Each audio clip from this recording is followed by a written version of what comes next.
Hello, reader. I'm Alix. I'm Kelly. And this is the LitJoy Podcast. Hi, readers. Today's episode is brought to you by the Jay Kristoff LitJoy collection.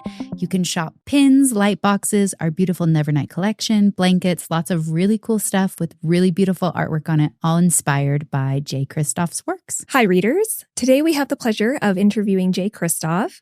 Jay Kristoff is the #1 international New York Times and USA Today bestselling author of fantasy and science fiction books.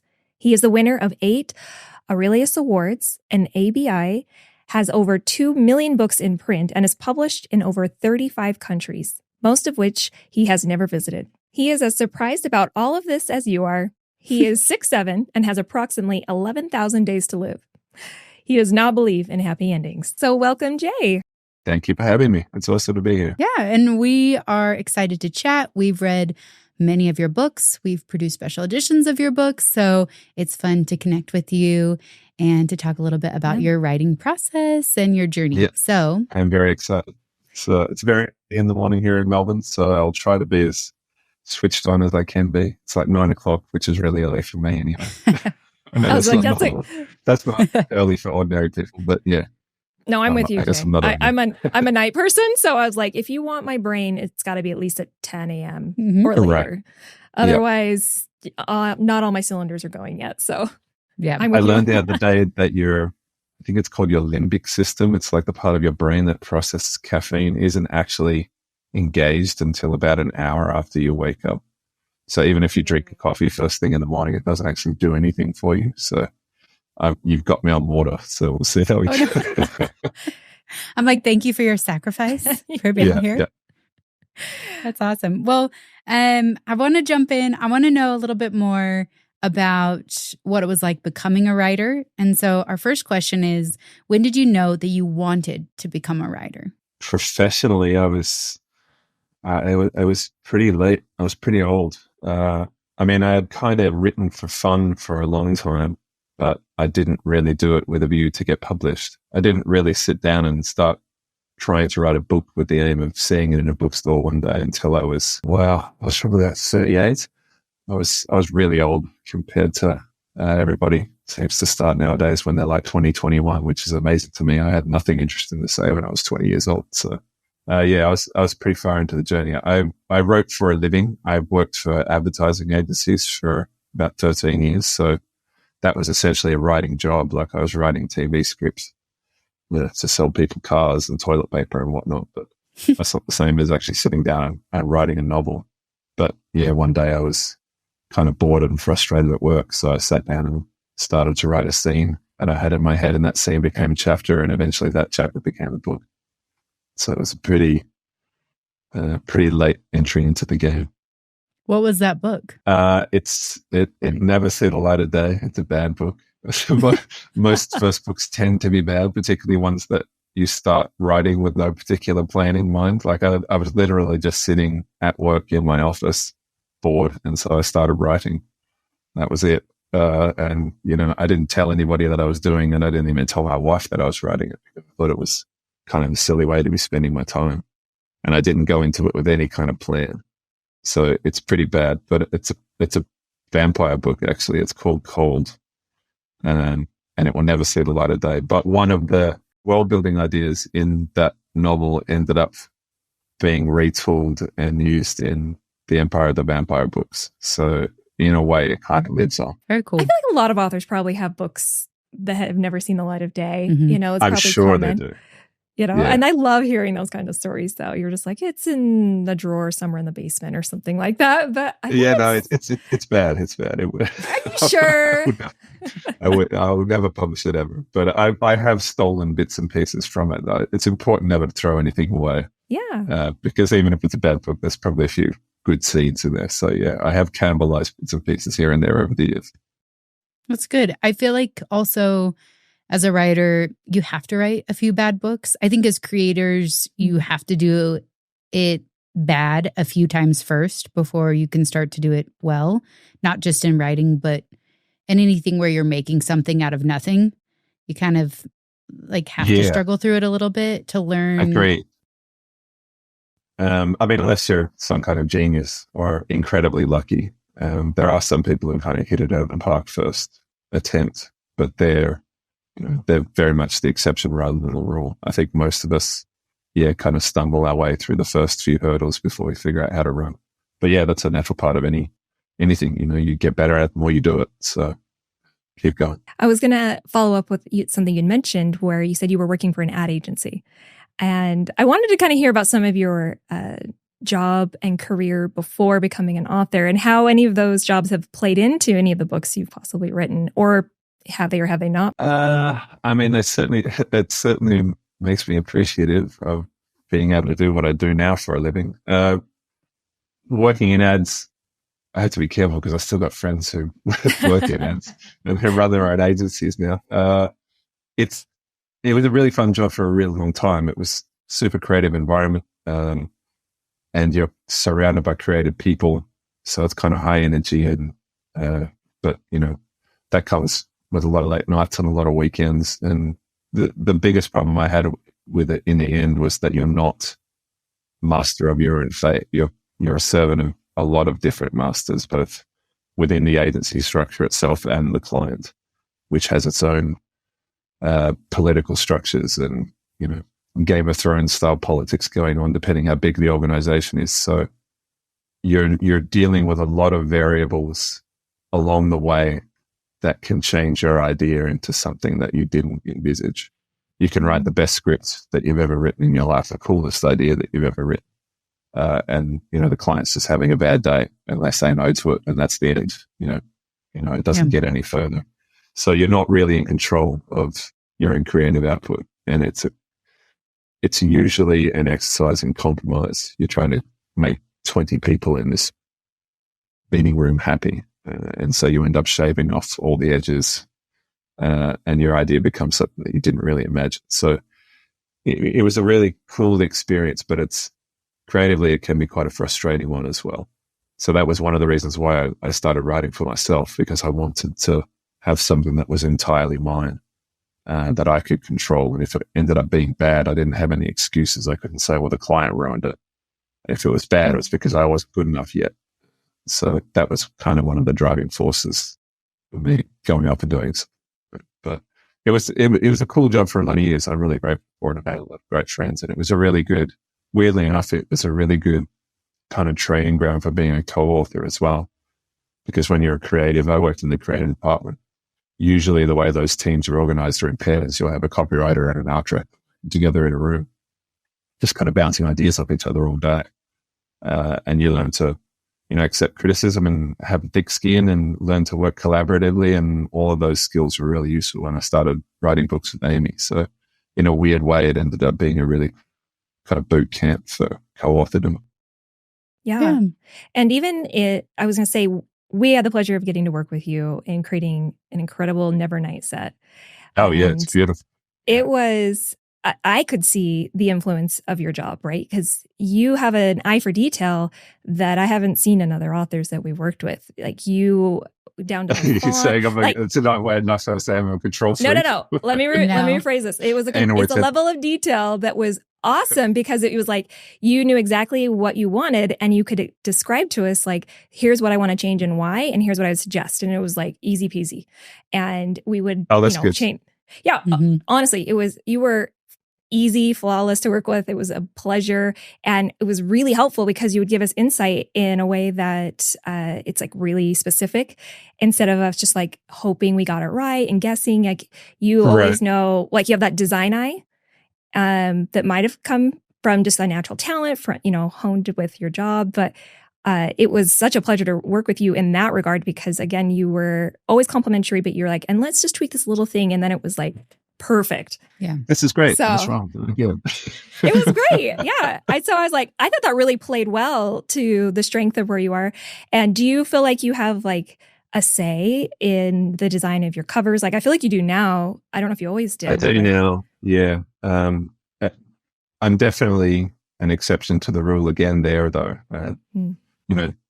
Depending on the author and where they are in their career, they'll have more input than others. But because I do come from a design background, kind of a visual arts background, and I was an art director for kind of 13 years, I can kind of speak designer, so to speak.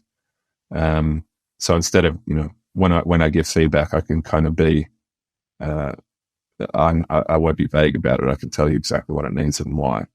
I can talk directly to the designers. So my publishers learned pretty quickly that I would make a pain of myself if I wasn't included in the process.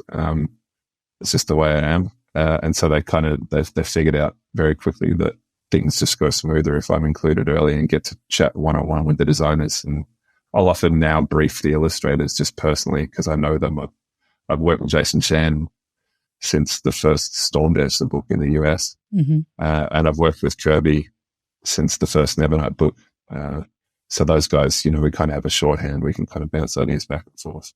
And Michaela, who's the designer for Harper Voyager, she's, one of the best designers that I've ever worked with. She's just super switched on. She just gets it. And, coming from a design background, we kind of talk the same language. So yeah, I do get a lot more input, even in, not just in cover design, but kind of internal design, the different logo devices we're using and which map artists we draw and whatnot. I'm pretty heavily involved in all of that stuff now. But that's because, like I say, my publishers figured out that I make a pain in the butt of myself if I'm not included early. So yeah, you have a talent. Yes, it's a talent. Right. I was like, you're not just a writer. Yeah. I'm like, it makes sense. You mentioned working, Kelly and I have been to several book signings of yours, so we've heard you talk about working with Amie before, but for our readers out there who might not have seen you at a signing, I think it'd be interesting to hear a little bit about what it's like working with Amie Kauffman as co-writers and how maybe that writing experience differs from your own writing routines and, how, by extension, how do you write when you're writing alone a book, and how do you write when you're writing in this collaborative partnership? And if I'm going to jump in, how did it even happen? Like, how did this come about? And then all Start the rest. The beginning. Yeah, I'm like, we'll sit back for the backstory. Yeah, sure. So Amie and I, we met through a friend of hers, a colleague of hers and a friend of mine. It's a weird story, but it's a fun one. So when you're a foreign national earning money in the United States, professionally and regularly, you basically need a social security number for foreign residents. It's called an ITIN, International Tax Identification Number. And you get this by dealing with the IRS. I don't know if you've ever dealt much with the IRS before. Oh yeah, we own a business, so yeah sure. It's pretty convoluted and complicated process to get this number, and it took me about 3 or 4 attempts to get it, but I eventually figured it out. And Amie her first novel was coming out about 6 months after mine was. And this colleague of hers kind of walked past her office one day, heard her swearing, and Amie doesn't swear very often. So it's like, what's going on? And she started ranting to him about the ridiculous things that she had to do to get this bloody ITIN. And he said, well, I happen to know someone who just did this exact thing. Why don't I give you his email address and you can shoot him an email and ask him what the secret password is. So yeah, she just emailed me out of the blue and said, hey, Nick, I'm an author and I'm trying to get this thing done and you apparently know how. So we got together and had brunch, and after that we just started getting together every month because we were kind of both baby authors living in Melbourne. We didn't really know one else in the community. So we were just sounding boards for each other. We would get together and talk about where we're at in the publishing journey and ask questions about each other that we were too embarrassed to ask our editors and whatever. And we just became friends. And after about 6 months of that, Amie came in one morning and said that she had a dream that we wrote a book together. She couldn't remember what the book was about, but she remembered that it was written in email format. It was like 2 characters just emailing each other back and forth. And so we just started kicking around the idea of what a book like that might actually be. And through a very kind of convoluted process, that's basically what became Illuminae. So yeah, it started as a dream, which is awesome. I didn't know that. Yeah. That's amazing. So how long have you and Amie known each other? We started getting together and having brunch. Wow, I would say probably 2013. It's probably like 10 years ago. I should check my photos and see when the first time we actually met up was. Actually, yeah, probably really early 2013. It's been like 10 years. And yeah, we started working on Illuminae in 2013 as well. Yeah, Illuminae is still like one of the best sci-fi on my list, top of my list. Absolutely. Yeah, I still love those books. It's weird. I was looking through them the other day. I was rearranging my bookshelves, and because I got new carpets in the study, so I had to pull everything off and put it on again. It took about 7,000 years. But I was took the books off the shelves as I was doing it, and I kind of went through Illuminae, and it's like, yeah, this book is actually still really cool. I'm really proud of what we did. We did some weird stuff, but it was cool. Yes, insofar as what it's like working together as opposed to solo, I mean, it's a lot more fun. You're not just sitting in a room by yourself, kind of talking to people in your head. You've got someone there that you can bounce ideas off and kind of get immediate creative feedback from. The way Amie and I usually work was we would go to a pub together. Amie doesn't drink, but I do. So she would just kind of sit there and watch me drink. About drink number 4 was when the magic starts to happen. And we would just kind of bounce ideas back and forth off each other. We would write about 100 pages in advance, figure out exactly what needed to happen in those 100 pages, and then break them up into POVs, and then break apart and go away and do our individual pieces. So, and then reconvene after 100 pages. We figured out that if we plotted too much further than that, we would inevitably think of a cooler idea. Someone would text somebody else at 3 o'clock in the morning and say, hey, wouldn't it be cool if we did this instead? And inevitably this was a better idea. So if you plot like 400 pages of a novel and then 50 pages in, you change your mind, those 350 pages of plot just get thrown out the window. So we figured out about 100 pages at a time was the sweet spot. And yeah, then we would just go and write out POV bits. Yeah. Do you do that with your own writing, or do you plot all the way through beginning to end? I plot basically up to the 3/4 mark nowadays. I like the ends still to be able to surprise me. The fun part of writing for me is when the book does something that even I didn't expect, because I figure if that surprises me, it's probably going to surprise the reader as well. So I have a rough idea of what the ending is going to be, but I like to leave things a little open-ended just so there's room for a cool twist or a turn that I didn't anticipate. But originally I didn't plot at all. I was a total fly by the seat of your pants writer when I wrote alone. Like the entire Nevernight trilogy, I didn't plot any of that. I would just sit down and write every day. Just made it up, the whole thing as I went on. What? I'm like, when did you know who the author of the Nevernight series, or I guess the Nevernight books, meta? The narrator.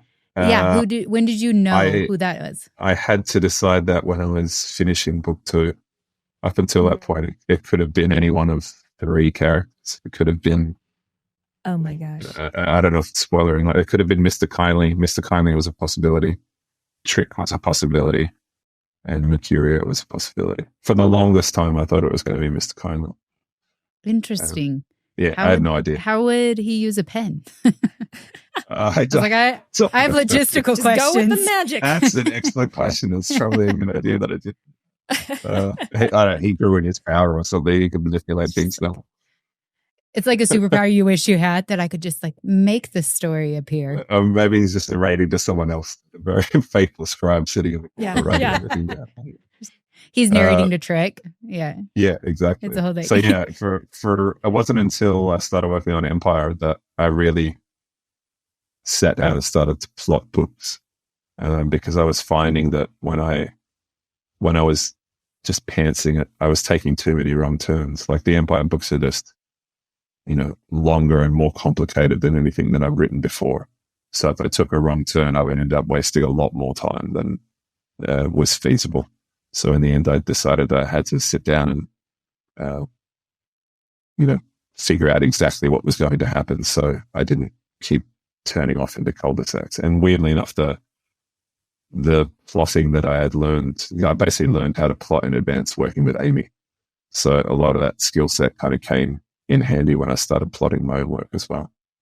Yeah.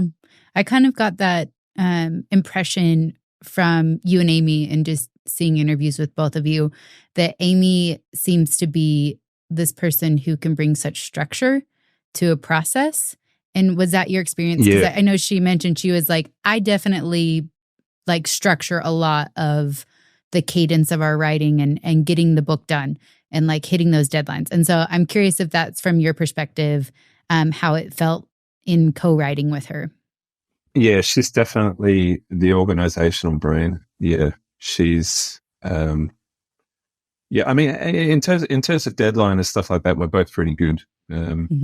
I think when you're working with a co-author in particular, you want to hit your targets, because otherwise your co-author is just sitting around waiting for you to do the bit that they need you to do before they can do theirs. So it's kind of disrespectful if you drag your feet and don't get your stuff done on time. But yeah, she's got a very analytical and organizational mind. I'm kind of I don't want to say stereotypical creative. But yeah, she's certainly more buttoned down and process driven than I am. So it was cool to kind of have those two different perspectives. What do you think Amie would say you imparted on her in working together? Like killing off characters? I'm like, what? He brought a lot of death and destruction. Yeah, because I guarantee you guys learned so much from each other. You know, Alix and I constantly are still doing that. And I bring death and destruction. It's great. Yeah. I don't know. I don't want to speak for her. That would probably be what she said, though. Yeah. I guess I maybe imparted the value of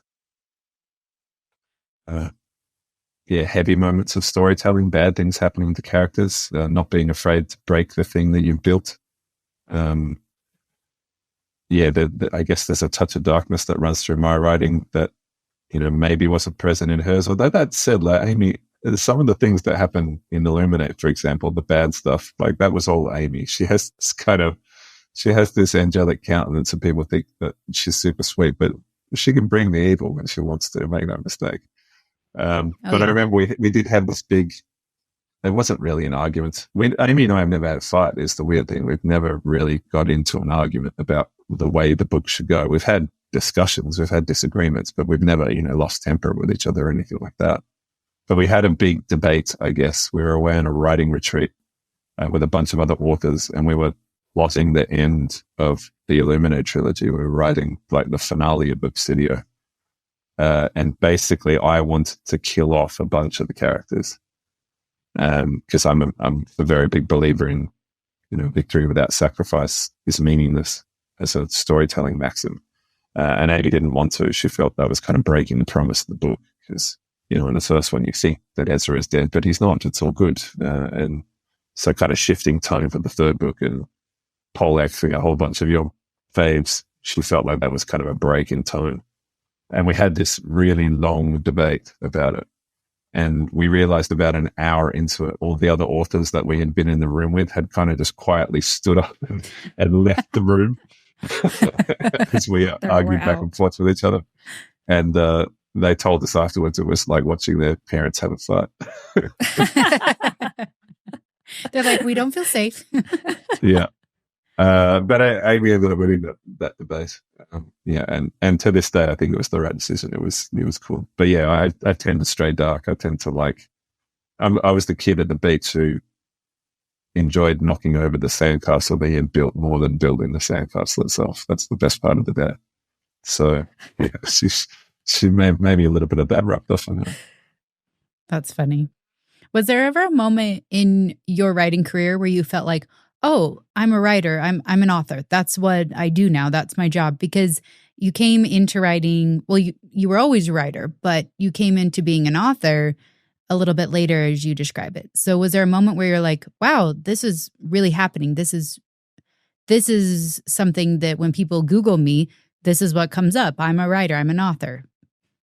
Yeah, it was probably when I got to quit my day job. I never thought I would be able to do that.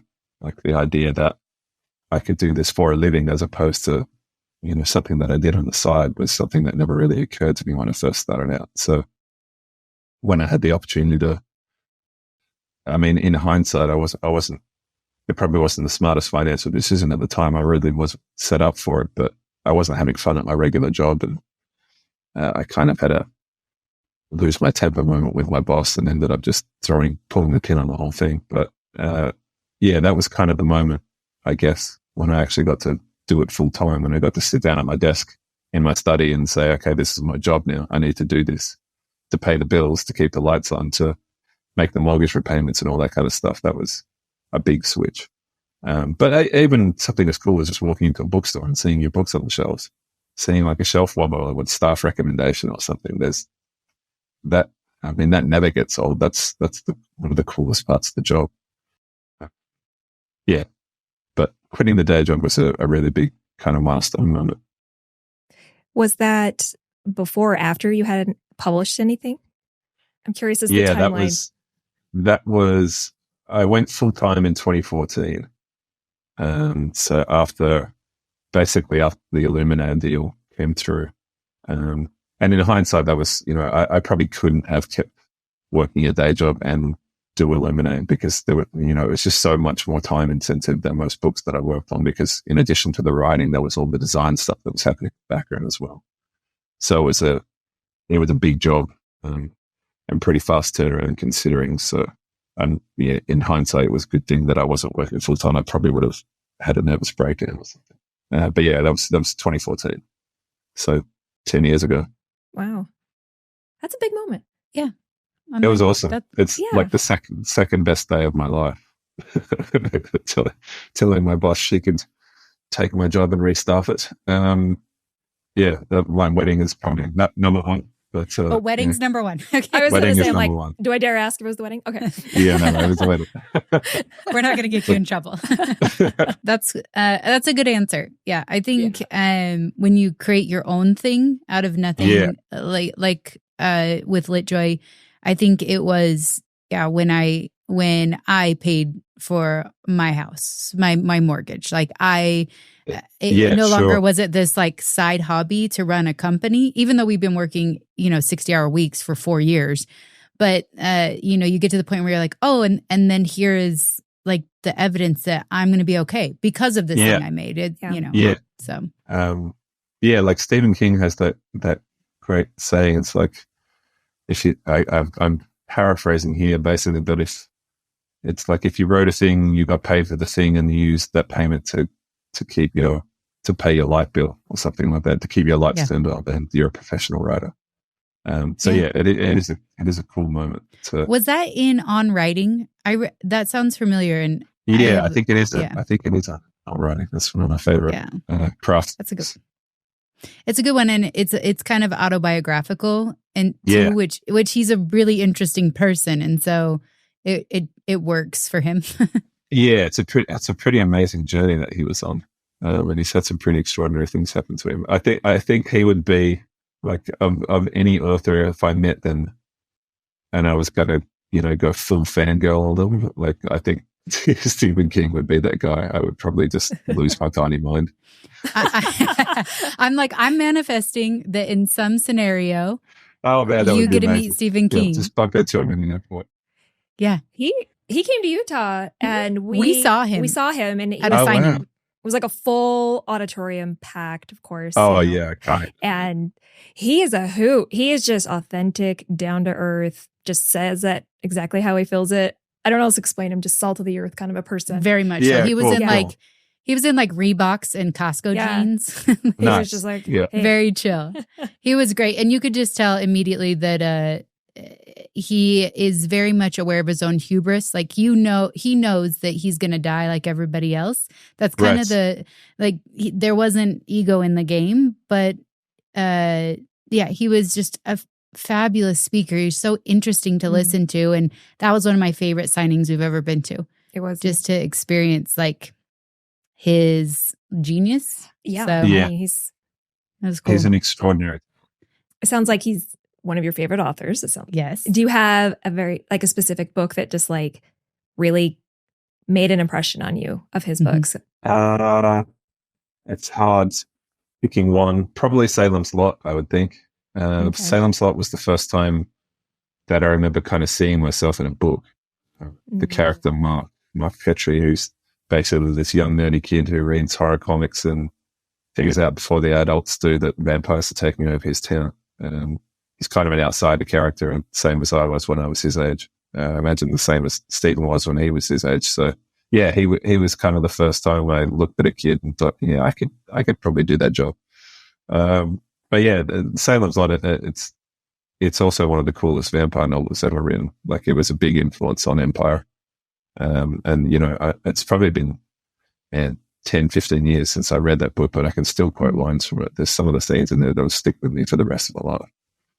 But yeah, I remember it was, I'm pretty old, and it was like in 1980s, I kind of discovered him as an author, and he was the first.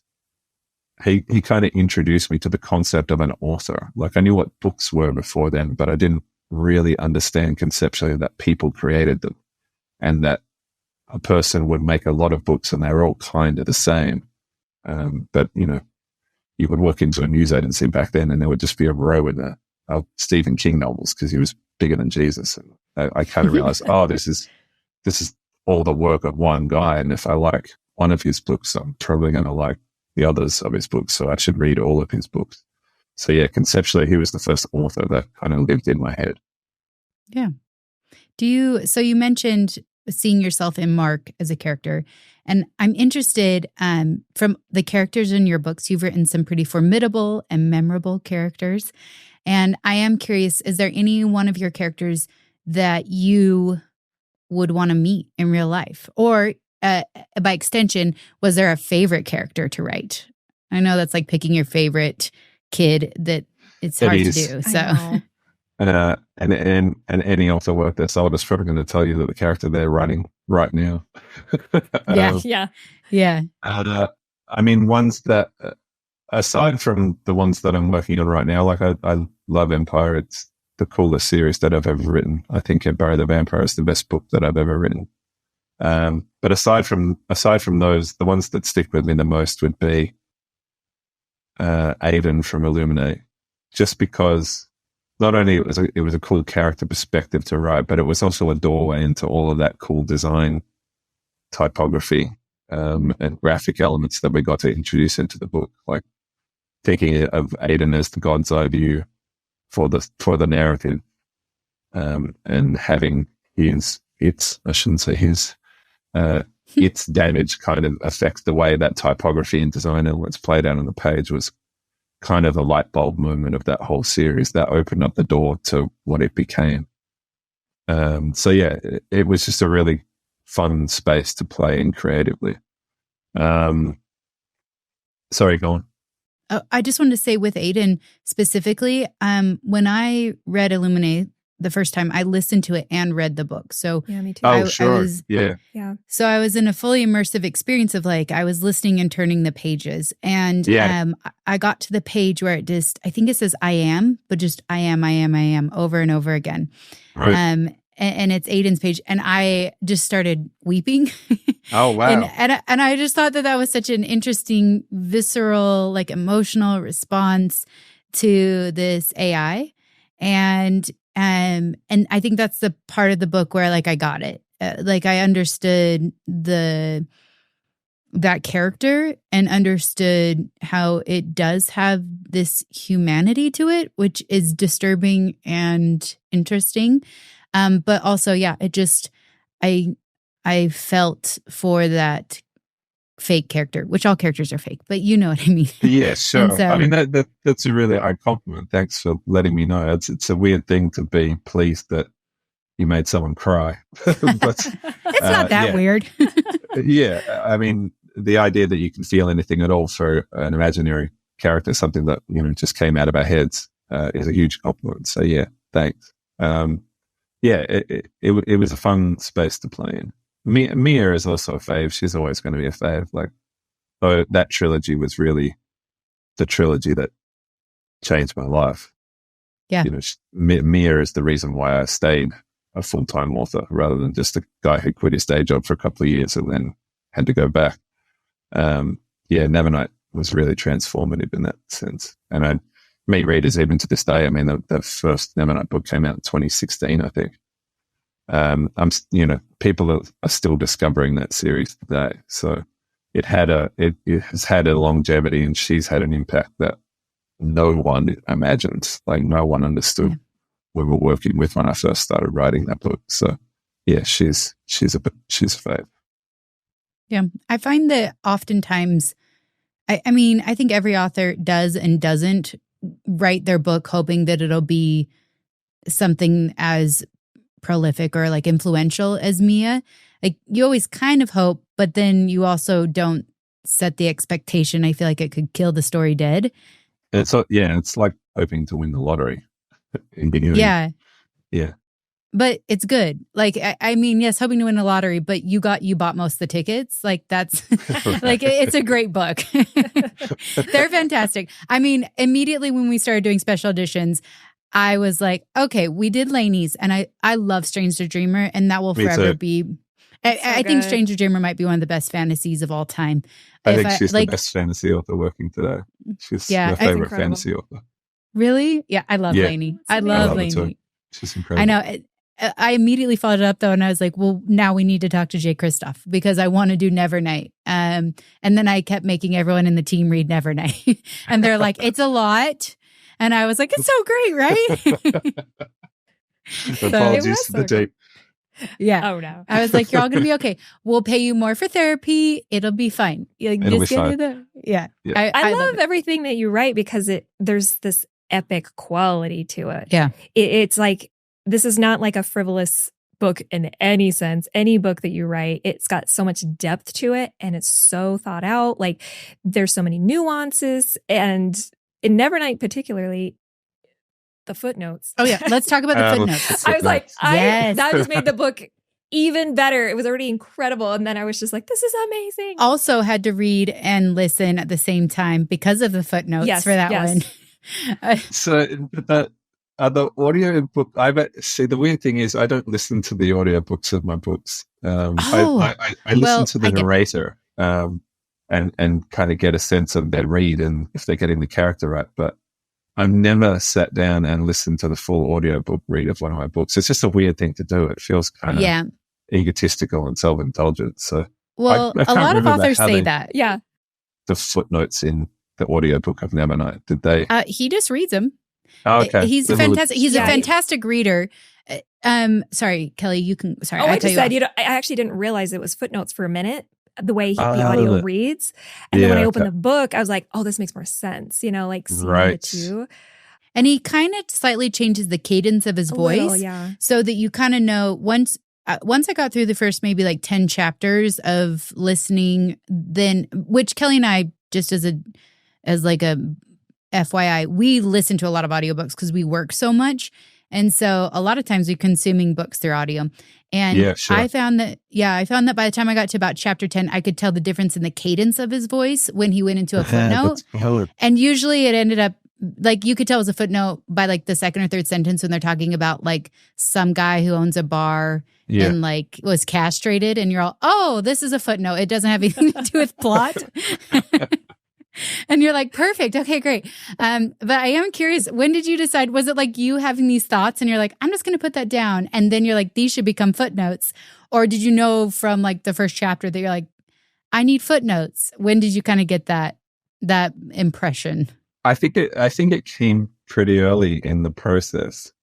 My logic was that I knew that I was coming from, in theory, people were going to come from Illuminae to Nevernight because Illuminae was published first.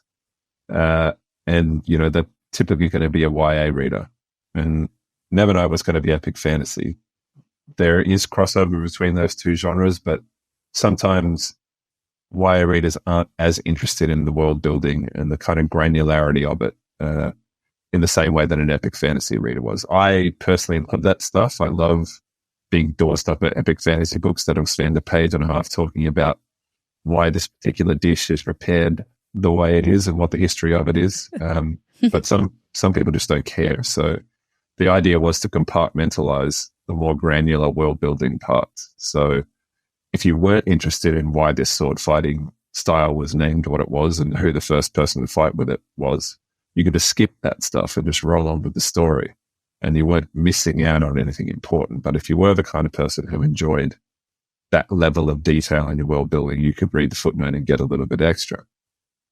That was the initial thought, but very quickly it kind of became an opportunity for the narrator to insert himself into the text and make you aware in a meta sense that this was a person telling you a story and knew that you were a person listening to their story.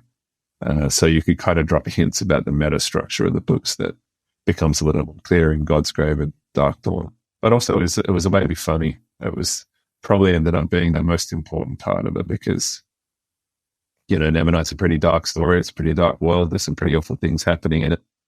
And if I didn't kind of take the time to insert humor, it would probably be pretty unrelentingly grim. So the footnotes were a way to kind of insert moments of levity and kind of nervous giggles to break dramatic tension or break overbearing tension, and hopefully have people enjoying themselves even when terrible things were actually happening. So it ended up doing a lot more jobs than I initially envisaged when I started out. But yeah, they're very divisive. Some people love them and some people hate them. Oh, they're a joy. Yeah, I was like, who hates them? And they're reading the wrong book. I was like, now that you say that, Jay, I'm like, you do walk that knife's edge so well of like really intense, dark, mixed in with just the right amount of humor to lighten it. It's so perfectly balanced. And I think for people who are like 100%, like people who wouldn't normally be into something that's a little more dark or violent, I'm like, just give it a try because it has just enough of what, the humor, the lightheartedness, the awkward giggle. What were you calling it? The nervous giggle. Yeah. Like it's just enough, like you were saying, that it gives it that breath that you need to like turn the page because you're all, okay, what next is going to happen, But in between, you're just like, okay. So I was like, you're a master of that. It's incredible. I actually just unlocked. Oh, good. Sorry. You can say thank you for the compliment. I'll give you thanks. It's very sweet of you. Thank you. Yeah. I do like it. I unlocked a core memory when you were talking about that. I actually vividly remember I got an arc of Nevernight because LitJoy had kind of just started. And we started in 2016, like January of 2016 is when we started. And I got an arc of Nevernight and I'm just like dying because I hadn't read Illuminae yet, but I had next to my bed just like a orange pencil, like a colored pencil that my kid had left there. Yep. And I actually color pencil highlighted throughout the whole book lines that I loved. And so now I've defaced a copy of Nevernight. That arc is way worth something. That's probably not going money. to sell Yeah. There's one arc in particular. It was like the UK did it. It was the arc before the arc. It has like 2 birds on it. They're very rare. They only made a couple of hundred of them, I think. I saw them selling for some ridiculous amount of money the other day. That's kind of cool. Yeah, I mean it's cool, but just for any reader who, it's I'm really sorry, but kind of not. It's always mine. It's very special. I know it's special. Okay, what were you going to say? I was just going to say for any reader who's not familiar with the term arc, it just means it's an advanced reader copy that go out for people to read in advance to see, if they want to. Put it in their bookstores, specialty crates like ours if they want to include give it reviews, promote it, help others. Yeah. So to get these, especially if it's a book that gets really popular, they are very treasured, cherished books. I have a couple as well. So we hoard them. Yeah. Another one I have is we have like Bridge of Clay. That's like the manuscript, not even the arc. Oh, so wow. It's like, we have a few cool ones that just working at LitJoy, it's our most precious treasure. Yeah. Save this if the house gets a fire. The Bridge of Clay arc and the dog and the kids and then run. In that order. Yeah. That's funny. Kelly, did you have sorry, I feel like I cut you off. No, I love we're just kind of chatting through a bunch of your series. I want to also make sure we talk about Empire the Vampire, which is your current series. And so go ahead if you can, give us a quick elevator pitch of this one. Because I wouldn't know how to give it an elevator pitch. At the 2-second pitch, it's a long ass book. This is an epic one, so I was like, "How do I encapsulate this?" It's basically vampires and epic fantasy. It's vampires meets Game of Thrones, I guess. So it's set in a world where the sun doesn't shine as brightly anymore. The sun still comes up, it still rises and sets, but it doesn't have the same level of intensity. And it's kind of a faux medieval European world in which vampires are real, and they've figured out that the sun doesn't burn them the way it used to, so they can walk around freely during the day. They're not as strong as they are at night, but they can still walk around. And they basically just start rising up around this country and slowly taking it over. And the story centers around a guy named Gabriel de Leon, who is the last surviving member of a monastic order of monster hunters. And he begins the book in captivity of a group of vampires, and they kind of charge him with telling the story of his life. So the first novel is kind of dual timeline. He splits his time between telling the story of when he was a young boy and he was first indoctrinated into the order, and when he's a much older man and he's dragged into a quest kind of against his will to look for a way to bring the sun back to the sky.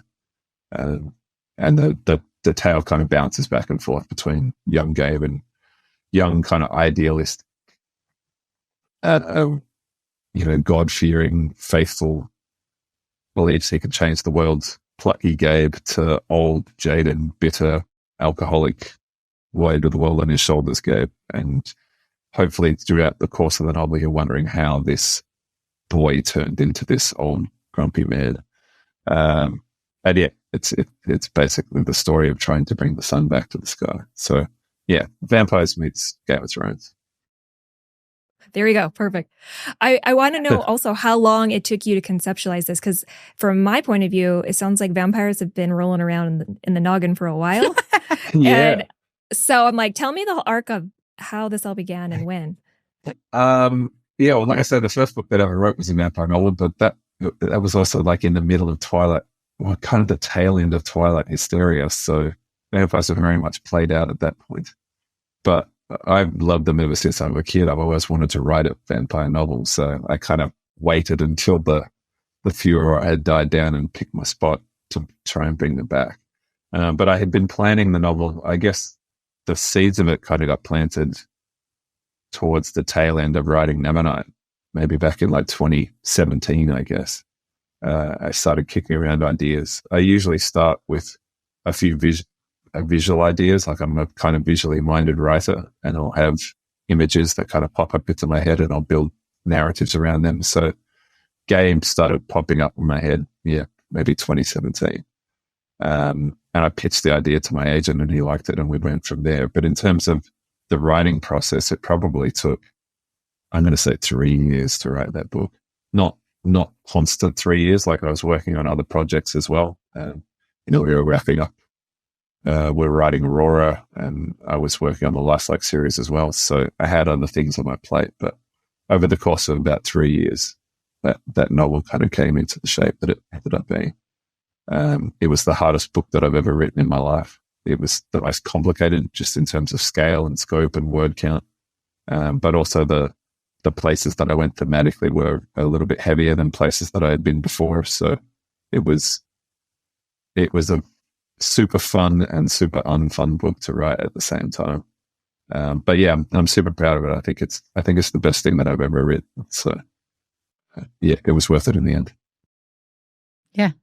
I was like, it's incredible. I was like reading it, you can see the difference, obviously from your other books in the writing style. And it is, again, epic, as you would say. So you're getting a lot of that backstory and those details. Sure. And just really setting the stage, which is amazing. Because it's just, like you said, it's like I could feel like I was there. I could just almost see the breath in the air kind of experience. And it reminded me personally, I haven't read Salem's Lot, so out of time. Okay.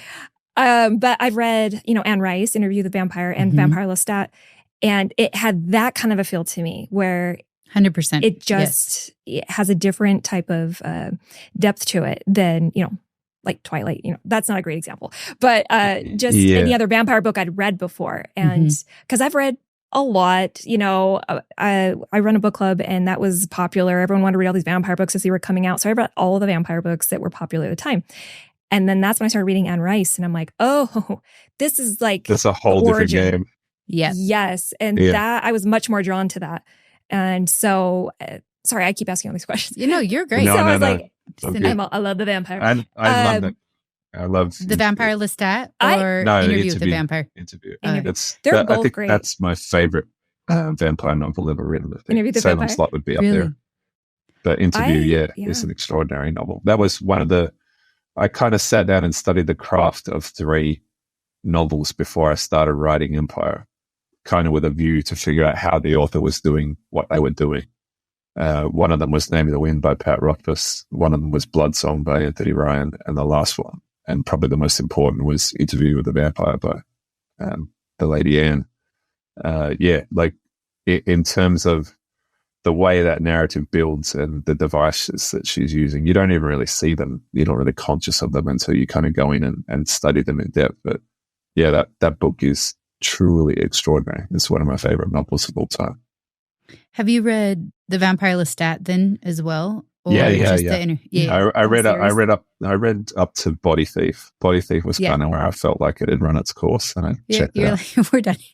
Yeah. Anne Rice is an interesting person. When we kind of did a book club on her, and she's a she's gone through some very different genres. And kind of going in and out, like that she took like a turn into like more religious. Then she was like, I'm going to write BDSM. It was like erotica. Oh, okay. Yep. Like, that's what I love about her. Yeah, that she's so talented. She didn't feel confined. She was like, there's nothing like this out there that I would want to read. I'm going to write it.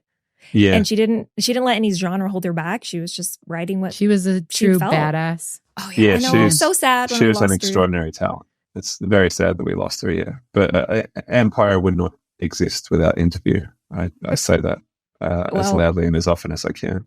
Have you seen the AMC television series of Interview with the Vampire? No, I know I haven't. I remember it's that had really, really good. It's really good. It's really good. Like, not just good. Like, I say this as I'm an uber stan of that book. It's one of my favorite books of all time. Yeah. And the bar, like, I went into it with deep skepticism. Like, I had a friend of mine tell me it was great, and she's also an Anne Rice stan. I was like, it can't be as good as you're telling me it is. It's better. It's astonishingly well made. It's a comment. It's like a meta text. It's a comment on the original novel. It's like a revisit of the original Interview in the book, set in contemporary times. And Louis is retelling the story that he told back in the 1970s. Amazing. And he's kind of being the interviewer is kind of poking and prodding him a little bit more about some of the mistruths, because he's spoken to Lestat in the intervening years, and so he knows that Louis wasn't telling the whole truth. So they're kind of re-examining the original story in the light of modern context. It's like commenting on itself. It's super meta. It's so well made. And the actors in it are just killer. Like, the actor who plays Lestat is amazing. The actor who plays Louis is amazing. Seriously, go and watch it. It's really good. I'm excited. How did they do with Claudette? Is it Claudette? All of a sudden I forgot. Claudia. She's great. Claudia. That's it. Claudia is my favorite character in that book. She makes it. She's the catalyst. Like, the relationship between Louis and Lestat is really interesting, but the whole thing kind of, like, she's the match to the tinder. She sets everything on fire. So she's the most interesting character to me. And also conceptually, it's really cool, the idea of a grown woman trapped in a child's body, and the absolute rage and frustration that instills in her that kind of just builds to a boil over the book is really cool. So she's different in the TV series, but the same. She's not the character from the book, but she also is the character from the book. It's really interesting. And the more you say about that series, the less you say about it, the better. The more blind you go into it, the more fun you will have with it. Okay. All I will say is that it is definitely worth your time. If you're a fan of those books, if you're a fan of Anne Rice, you should watch that series. It's pretty extraordinary. It's some of the best TV that I've seen in a really long time. And season 2 is just about to come out, I think. So there's seasons. Okay, high praise. It's great. It's great. Awesome. Like, where this podcast has been brought to you by by AMC, Interview with the Vampire. I mean, I'm excited to dive in. We'll return and we'll tell you what we thought. We'll tell you how awesome. All right. Enjoy. I love it. I feel like we talked a lot about Empire, and we've talked a lot about Nevernight. Is there any particular scene or moment in any of those books? Because you've talked about just like having that visual, you're a visual writer, and I write for fun on the side, and I actually just see scenes first as well. and understand that like visual flooding of information. Is there any one scene in any of your books that just was super visceral to you that it still is one of your favorites to visualize? Yeah, there's a few. I'm like, you're like, there's many answers to this question. Yeah, I mean, in terms of the visuals being super crisp, there's the Battle of the Twins in Empire of the Vampire, where Gabe kind of looks down the mountain and sees the army of the undead kind of coming up the mountain on the other side. I can see that in my head like a film. Like I can see that whole scene playing out super high resolution in my head. When Mia kills Valdir, the pirate, the king of scoundrels in Dark Dawn, when she kind of teleports up on Twiststone and cuts his head off in front of all his boys. I can see that playing out in my head like a movie. That's my favorite part of the whole series. I like it. It's my favorite part. And also the firefights, the kind of space battles in Illuminae are pretty high resolution as well in my head. Like everything exists in a visual format, but some is kind of clearer and more defined than others. I learned only recently that not everybody sees that way in their head. Like you said, Alix, that you're a visual thinker as well. I didn't realize that not everybody sees pictures in their heads the way that I do. I saw a poll on Twitter. It was like 5 apples kind of laid out in a row, and the one on the far left was kind of photoreal, high resolution, and far right was just a green blob, and it kind of reduced in resolution a line. And the question was, when you were asked to picture an apple in your head, what do you see? And I thought everyone just saw the one on the left. They just see an apple-like photo in their head. But apparently not everyone does. It was a real revelation for me. I didn't really understand that not everyone has the same kind of visual brain that I do. So, yeah, that's probably a huge advantage, particularly when I'm writing, kind of high-level action scenes. I'm almost transcribing the film that I see playing out in my head. When I'm writing action, I kind of get as close to flow state as I ever do when I'm writing. I'm just kind of stream of consciousness writing, describing the film that I see playing on the inside of my eyelids. So, yeah, probably pretty lucky in that respect. But yeah, Battle of the Twins, Assassination of Valdir, and some of the firefights in Illuminae would be the sharpest. Sorry, I was just thinking about how I think that why we're so drawn, like Alix and I in particular, which I think we could say a lot of your fans are drawn to your books because one, you're a visual thinker as well, but 2, you curate your books different than any other author I've met. And I mean this in the best way. It is a curated experience with all of your books that I've ever read, that the visuals that you create, whether it's literally in the book, like you said, like maps, or, in the Illuminae Files, you have to own those books because of the visuals. Like, sure, that makes the books. Footnotes, like everything you do, you add a different curated aspect to it that I've seen from any other author. And I think that's why we appreciate it so much, is we love curated experiences, clearly. Yeah, sure. And I just was like, it just like dawned on me sitting here. I'm like, that's something I don't feel like I see hardly ever out there like that often. And I appreciate that so much with your books, that it is curated from beginning to end, all throughout, top to bottom, and that I see everything you write played out for like a movie so easily for me. Yeah, for me, there's a huge value in the idea of the book as object and the book as an experience. Like just the idea of holding it in your hand and feeling the weight and smelling it is one thing, but having the object have some significance outside just the experience of reading is a really cool thought to me, whether it be through an illustration or a footnote. Or one of the coolest moments of my career, I was on a tram here in Melbourne and someone was reading Illuminae, and I was kind of watching them out of the corner of my eye. I didn't want to be a super stalker, creepy guy. But they reached the point in the book where, Ezra is homing in on the target that he's supposed to blow up, and the typography is kind of spiraling into a tighter and tighter circle into the middle of the page as the ship he's flying in kind of zooms in on the target. And this lady was reading Illuminae. She obviously reached that page and she's like holding up in front of her. And then I saw her kind of twist the book in her hand and she was reading that spiral of the typography. I thought, that was a really cool moment to watch her engage with the object in a way that you don't usually see people today. That was cool. I was like, it's a gift. Keep doing it, please, because it's clearly working. And I'll try. I think it works as to why you have an intensely incredible, loyal fan base. Yeah. Your fans. Wait, how many times has this happened? I think you've taken down several websites when books go live. A couple of times, for orders.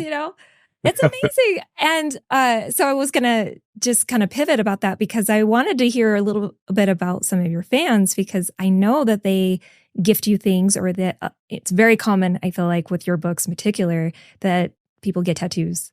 Yes. They do. Yeah, it's amazing. I asked readers to send me all their tattoos the other day. I'm slowly compiling a reel on Instagram for it. Some of the artwork that people get put on their body is amazing.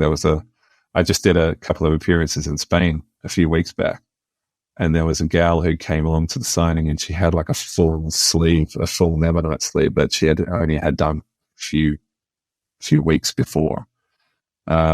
And it was, I think she said it took like 13 hours or something in the chair to get done. Like the work was just meticulous. The artist was beautiful. But yeah, the idea that people would take a character that I wrote or words that I wrote and that had such significance to them that they would put that on their body for the rest of their lives it's an extraordinary thought. It's really humbling and really gratifying. I can't think of much cooler than that. The idea that, the character has come to mean that much to a reader. It's super cool. I have tattoos of all of my books, but I wrote them. So of course they're going to be significant to me, but the idea that they can mean that much to somebody else, it's a real gift. I have, every author says it, but I have the best readers in the world. They're an amazing group of people. Yeah. I mean, I think just kind of going off of what you and Kelly have been talking about, first of all, it's high risk to write a book that like Illuminae. That's a hard sell to a publisher because it's so out of the norm. And sure. I feel like publishers, because they're a business, have to make decisions about what they know is going to sell in volume. And so I feel like they were wise to sign Illuminae, and I know that was a risk. And that was a risk to spend your time writing it. And I think Nevernight 2 is, it's a 16-year-old girl, but it's not a YA. And it is like a horror fantasy adult epic. Like there's so many layers to it. And then Empire of the Vampire, I feel like, it definitely belongs on the shelf next to Anne Rice, which is, again, not Twilight, not that same thing, And so I think it makes sense to me why fans see the authenticity and the depth in your stories and why they would want to get tattoos, because it is such a visually immersive experience and it means something to them. And so it makes sense to me. There wasn't a question there. I was just like, I concur. I've had some pretty awesome experiences over the years. Pretty amazing letters from readers letting me know that, my books and my characters, I've got them through some pretty heavy stuff in their lives. But even if it's, like I say, something as simple as making you smile or making you laugh or making you cry, that is as close to magic as it gets. The idea that these people who live in my head that I create sitting on my couch here in Melbourne wearing my sweatpants and Ugg boots can come to have that level of significance for people. Yeah, it's really extraordinary. It is a pretty amazing job that I get to do. So thanks to everyone out there who lets me do it. Yeah. Well, that's incredible. I just really think, we've known you off and on at LitJoy, but before then, when you were just, when you were not there coming to Utah and we got to meet you, things like that, there's just something so authentic, I feel like, about you that these fans, your fan base, it's like, in my mind, getting tattoos because they want to connect with you, right? They want to connect Sure. with you and your characters. It's kind of a combo. I think it's just such a beautiful gift that you are able to take such authentic characters, put them in these books, while somehow, again, let knife edge of violent and intense, these dark things happening. Also really sexy. Sexy. Yeah. There's always a good little spice. Yeah. Yeah. But yeah, I'm like, we don't have any questions. We're just like, No we questions. love your stuff. I was like, we're fans. Thank you. It's really sweet of you. Thank you. I really appreciate it. It's awesome. And yeah, it is really gratifying to meet readers. Like, meeting readers is the best part of the job. Being on tour isn't all that fun. It's kind of 22 hours of not much fun. You're in an airport, you're in a cab, you're in a hotel. But actually meeting readers and getting to see the look on people's faces and hear the stories they tell you, and show you their tats or tell you some family anecdote about how they met their husband in a bookstore reading Nevernight or whatever. Yeah, and that is the best part of the job. So I'm intensely grateful to the readers who let me do this, because it is the best job that I've ever had. It's extraordinary that I get to tell stories for a living. So to everyone out there who's read one of my books or pushed it into the hands of a friend or got a tattoo or whatever, yeah, thank you. Because, yeah, you let me do this. I couldn't do it without you. Awesome. Well, we have just kind of 3 final questions that we like to ask a lot of our authors that we interview. Sure. The first one is, if you could sit down and have coffee with any author, living or deceased, who would it be and why? We talked about Stephen and Anne, and I'm on first name basis with both of them. Oh, good. Good. You put in a good word for me. Any author, living or dead. Yeah. And it could be bourbon, not coffee. It would probably be Douglas Adams, I think. Really? Yeah. Oh, Yeah. I love Douglas Adams. I love Hitchhiker's Guide. I know. it is good. It's the best, one of the best. Yeah, I think it's probably my favorite sci-fi ever written. But also, he was an incredibly interesting character. He was just an interesting man. It would be cool to just sit and talk, not even talk shop with him, just talk about life. Yeah, he was smart. He was funny. He was insightful. He was irreverent. He was a character, a real character. So yeah, he would be my pick. But Stephen as well. If that opportunity presented itself, yeah, you'd be okay. I would. You're all right. I would be trying very hard not to turn into a puddle, I'm sure. Like he's the guy. He's the reason why I'm an author. Just having the opportunity to tell him that, and I'm sure he gets told things like that all the time. But yeah, it would be cool just to let him know what an incredible influence he was on me, and just a generation of writers, I'm sure. So yeah, we're gonna get him to blurb your book. I know, Mike. Sure. We've got power, energetic power, something. We'll put it out there. Everyone listening, tweet Stephen. Yeah. We're gonna get hashtag manifest. Yep. I'm all, we can do this. Let's do it. Let's get put the Swifties on it. I feel like they could help solve it. Yes. Oh yes, they have the power. Okay, next question. What are you reading right now? Mm-hmm. I am reading a manuscript for a friend. A lot of my reading these days is spent reading for friends. But I'm also reading a book called Dark Air by C.S. Pacat, which came out not so long ago. I think it came out at the start of November. Because I read the manuscript in its early form, but I hadn't actually read the finished copy. So I'm reading the finished copy now. It arrived in my postbox a few days ago. So that's her name is C.S. Pacat. She's the author of the Captive Prince series. And she's doing a YA fantasy series. The first one was called Dark Rise, and part 2, Dark Air, came out in November. So yeah, I'm reading the final copy of that, seeing whether she listened to the changes that I suggested that she had. That's funny. She did. She listened to most of them. Yeah, she did. Just so you know. You're all, she listened. Yeah. I feel like I would do that too. So I'm like, totally get it. Yeah. You just ignore what I said. Sure, whatever. No big deal. I'm like, that's the story of my life. I like to give advice. That's what I'm naturally good at. Yeah, sure. I mean, it wasn't unsolicited advice. She did ask me for my opinion. She did solicit. The door to our house says, hey, she changed that thing. Change the whole thing. It's not working. No, yeah, I'm one of her beta readers. So yeah, she's an amazing author. You should check her stuff out. I am. I'm reading the first series because you emailed me about it. Amazing. Oh, of course. Yes. It's very contentious. A very contentious series, but also a huge fandom. Like the Captain Prince fandom makes the Nevernight fandom look like kindergartners. Like they're full on. So yeah, I hope you're enjoying it. Yeah, it's been very entertaining.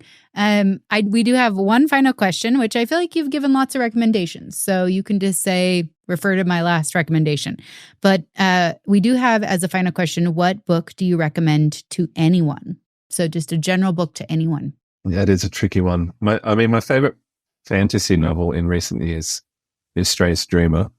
I think Laini Taylor. Yeah, she's my favorite fantasy author, I think, of all time. She's extraordinary. Like, I've read a lot of fantasy at this point, and I can kind of see, you can kind of see the strings. You can see the engine underneath the hood. You figure out what's happening and why reasonably quickly. Laini, I can't make sense of what it's not even a vehicle. Like you go to like a different dimension. Yeah, agreed. She's an extraordinary talent, but even on a prose level, like she can describe something as simple as a kiss, and it can go for like a page and a half, and you realize at the end, she has a way of casting almost a spell with her words. She's truly extraordinary. So Strange the Dreamer is a book that I recommend to everybody. House of Leaves by Mark Danielewski is also a book that I recommend to everybody. It's going back to what I was saying before, as far as book as object, book as experience, it's probably the most well-constructed book in that sense. It kind of breaks the idea almost of what a book can be and should do. It's like a tactile experience as well as a narrative experience. It's a book within a book within a book. It's operating on levels that truly extraordinary. So if you haven't read that, it's an amazing it's kind of a horror novel, I guess is the best way to describe it. But it does similar things that we did with Illuminae. I didn't even know that House of Leaves existed when we were working on Illuminae. And a friend of ours, Marie Lou, Amie and I sent her the initial manuscript for Illuminae, and she wrote back and says, like, have you guys read House of Leaves? If not, you should. And I kind of went away and read it after we did the first Illuminae novel. And yeah, it sounds kind of wanky to say this, but it's not really a book. It's an experience. I know how terribly pretentious that sounds, but yeah, it's an extraordinary piece of work. So yeah, it's one of my favorite books ever. I love this. I'm adding that to my to be read. House of Leaves. House of Leaves. Yeah. Final question. What are you working on personally right now? And what can you tell our listeners as to what to expect from you in the next upcoming year?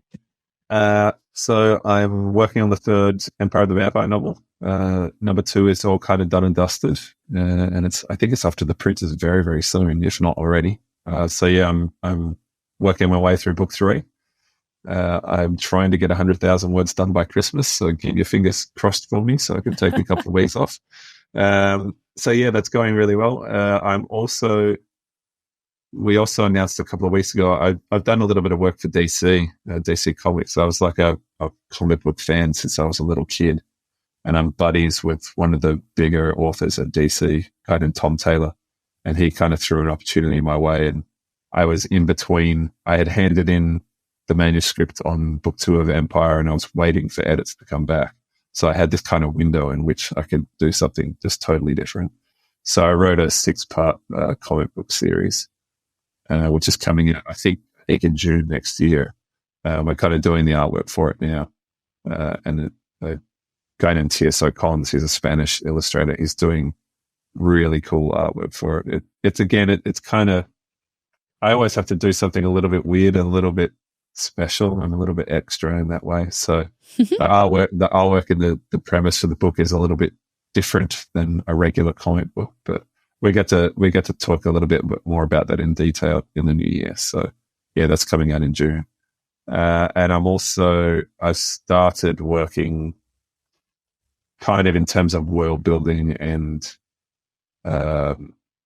basic structure on a new trilogy as well, which I get to talk about in the new year as well. So we've sold in some more books to my publisher in recent months, and we get to announce that next year. So I'm kind of doing kind of preliminary pre-production work on that in the background while I'm finishing off Empire. So lots of stuff, very busy, but very cool.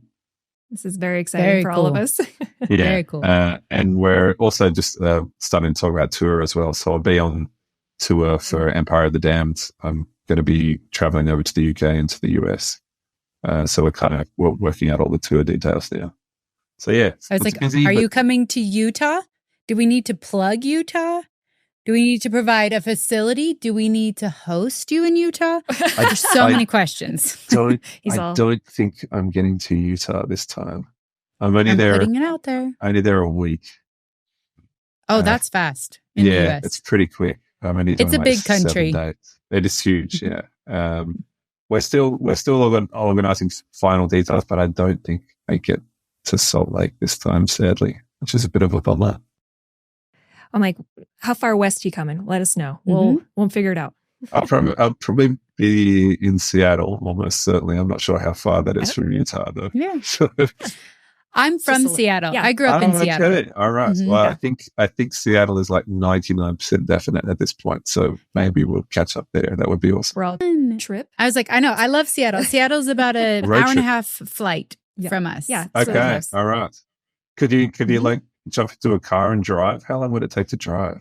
Like 18 hours. Yeah. No, forget that. Yeah. I'm not that interested. Yeah, no. Quick flight. I was like, we make enough money to fly and not have to drive. Yeah, no. I thought maybe you could do a road trip adventure, but 18 hours, no. I'm just not that entertaining. I'm not a spring chicken anymore for that. No. We get sore in the car. I'm old. Oh my goodness. Well, thank you so much, Thanks Jay. for hanging out. This was incredible. I kind of just forgot the time. I just was sorry. totally thoroughly enjoying our conversation. Yeah, no, it's good. That's the best kind of conversation when it's just free flowing and natural. It was a lot of fun. It was really cool talking to you guys too. Awesome. And please make sure to take a minute to rate and review us. It makes it possible for us to continue the podcast. And we're so grateful to all of you for doing so. Yeah. And like a good book, recommend us to your friends.